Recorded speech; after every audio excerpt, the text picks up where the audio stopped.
урматтуу Кыргызстандык элим, дүйнө жүзүндө канча улут жашаган тууралуу так маалыматтар жок. Бирок илимдин өкүлдөрү божомолдуу түрдө 3000-ден 4000-ге чейин улут бар дешет. Бирок ошол улуттардын 195-inin эле өз мекени, мамлекети бар. Бактыбыз бар экен, ошолордун катарына биз да киребиз. Эгемендүүлүккө биз оңой олтоң жетишкен жокпуз. Ата-бабаларыбыз кылымдап, өмүрүн берип, канын берип, эгемендикке жетишип отурабыз. Бирок тилекке каршы кадырына жетпей отурабыз. Түпкүлүгү түбөлүктүү калкыбызды өзгөлөрдөн айырмалап турган нерселер булар. Улутубуздун өзөгү болгон биздин тилибиз, маданиятыбыз, ата-бабалардан калган када салтыбыз, энелерден калган нарк наслибиз. Жогоруда айтылган баалуулуктарыбызды азектеп, көзүн карегендей сактап, кастарлап, муундан муунга, урпактан урпакка жеткизүү, жогорку кызматта иштеп турган, иштеп кеткен адамдардын баштап жөнөкөй жарандардын баарынын парзы, милдети деп ойлойм. Элибиз те башка хандыктардын, өлкөлөрдүн курамында болуп жүргөн кезде эле каада салт, тил дилибиз, маданиятыбызга бүгүнкүдөй мынчалык төмөн деңгээлде кыянатчылык, саткынчылык, надандык менен мамиле кылган эмес.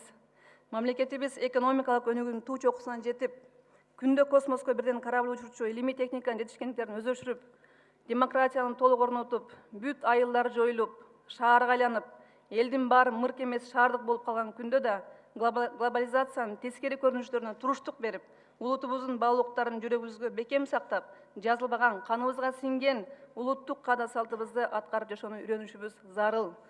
Кыргызстан сүйүктүү мамлекетибизди өнүгүшүнө чоң тоскоолдук жаратчу бир нече факторлор бар.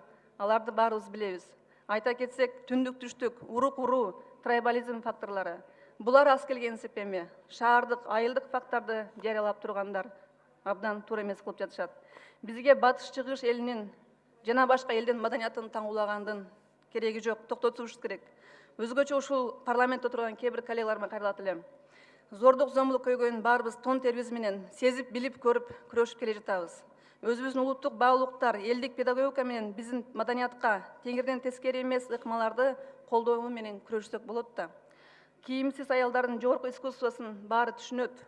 Шедеврлер жараткан Сальвадор Дали, Пауло Пикассо, Поль Бодри, Густаво Климт, Леонардо да Винчиден баштап СССРдын көптөгөн сүрөтчүлөрү жүздөгөн картиналар жараткан. Обаны баарыбыз билебиз, түшүнөбүз.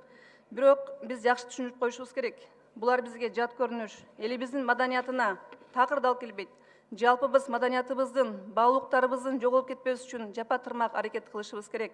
Эмнеге элдин арасында агрессия, зордук зомбулук, маданиятсыздык күчө баратат?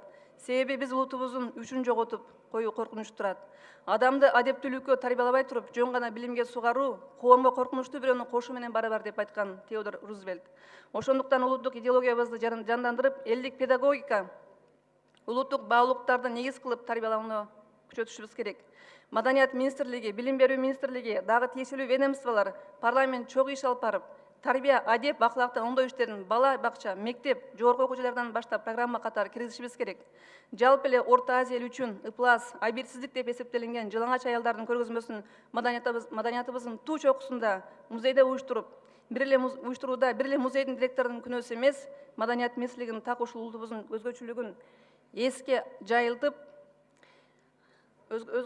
эске алып, маданиятыбызды жайылтышыбыз керек болчу.